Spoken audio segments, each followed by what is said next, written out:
தணிகை நாதா ஆண்டவன் என்றால் ஐயா நீயே,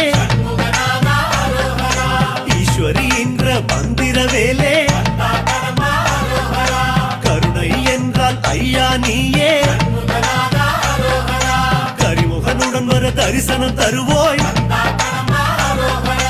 காரியம் யாவிலும் ஜயமே தருவாய், தம்பி சபரீசன் விரும்பும் சீலா